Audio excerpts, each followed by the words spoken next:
Hi everyone, I'm Matt and this is Fighting Writing. I needed a new Mordheim warband and I've had a look on Mordheim and looked through all of the different warbands that I fancied, and I settled on the Undead Pirates, which is one of the custom warbands on there. Once I'd picked the Undead Pirates, there was really only one guy I wanted to lead them into battle. Let's paint the zombie pirate LeChuck from Monkey Island.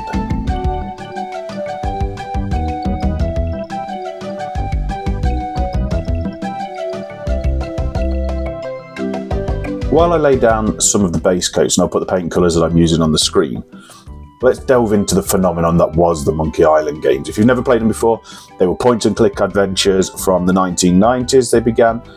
Absolutely awesome. There have been 5 games so far. They started with The Secret of Monkey Island, which was released in 1990, and they were all produced by LucasArts, which was owned by the legendary George Lucas. So the games are absolutely packed with pop culture references to Star Wars, Indiana Jones, and other kind of Lucas IPs. They were absolutely genre-defining. So if you've never played a point-and-click adventure, you're missing out. Go and find one. In the Monkey Island games, you control the hapless pirate Guybrush Threepwood, and I'll be painting him up as well soon. The main antagonist in all the games is the ghostly and sometimes zombie pirate LeChuck. And I had a look online and there are loads of different versions of LeChuck throughout the different games. I've decided to paint him using the colours from the second game, in which LeChuck is a zombie pirate.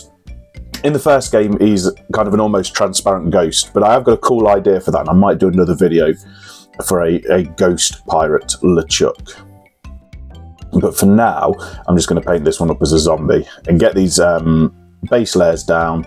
Again, using thin coats, watering them down slightly, building them up until they're nice and consistent over the model. And after that, we'll move on to layering up some gradients.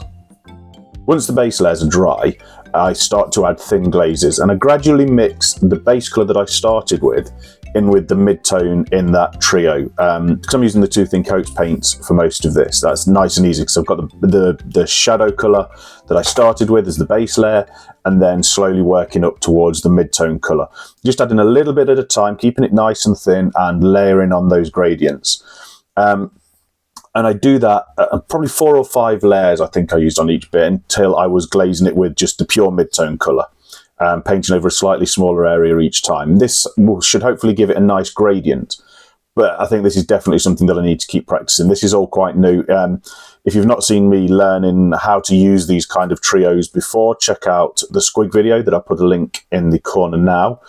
But I'm getting better. I'm hoping that this will show that progress from the Squig video. There are still some areas where it's a little bit of a stark jump from one colour to the other, but from a few feet away when it's on the game board, you can't notice it, which is what it's all about really. I'm not painting for competition here. This is to get it on the game board, and it's just trying to take it a little bit above my normal paint jobs that I would do for my other figures.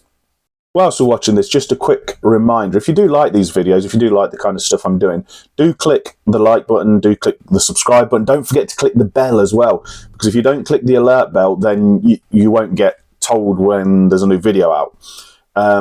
So we've got over 1,000 subscribers now, which is awesome, but the views are still only kind of sitting for some videos at 200, 300 views. So I don't think everybody who's subscribed is getting alerted to them. So make sure you click that bell as well so that you get alerted when a new video drops. If you don't want to subscribe, if you don't want to do that, then just leave a comment or just recommend it to friends. Anything that helps kind of get the word out there is great. But other than that, let's carry on with the painting.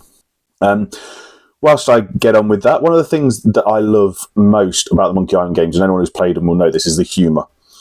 They're just so funny. I think it was the first time I'd laughed out loud at a computer game. And these games, the Monkey Island games, kind of set the groundwork for all others in the genre to be as funny as they could be. So there's the Discworld games. I'm a huge Discworld fan. The Discworld games were brilliant. Sam & Max, Day of the Tentacle, and also the vastly underrated Toonstruck were all very funny. Toonstruck even had Christopher Lloyd in it and the voice of Dan Castellaneta, who voices Homer Simpson.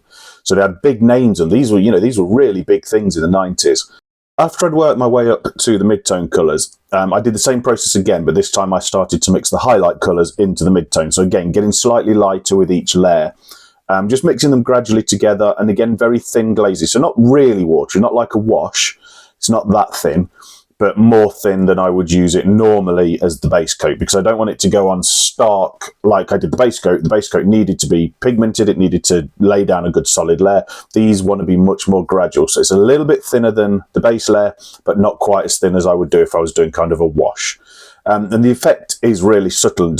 It's really hard to get it to show well on camera, but it does look good in real life. I'm pleased with how it came out.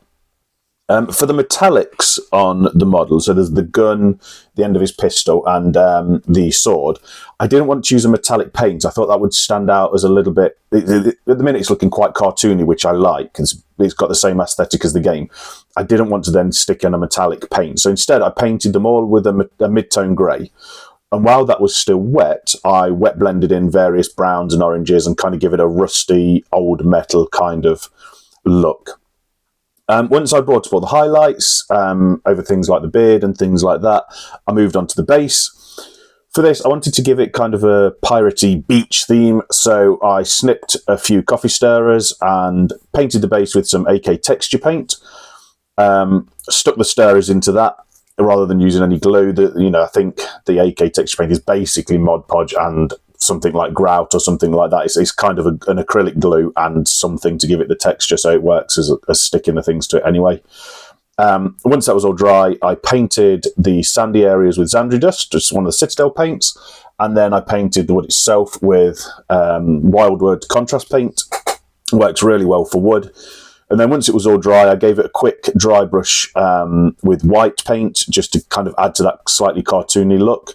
Dry brush. It's given me an idea for another pirate in this warband. I could have dry brush Threepwood. Yeah, we'll come back to that. Once I'd done the base, stuck LeChuck onto it, and he was ready to lead my warband to glory. Let's have a look how he turned out.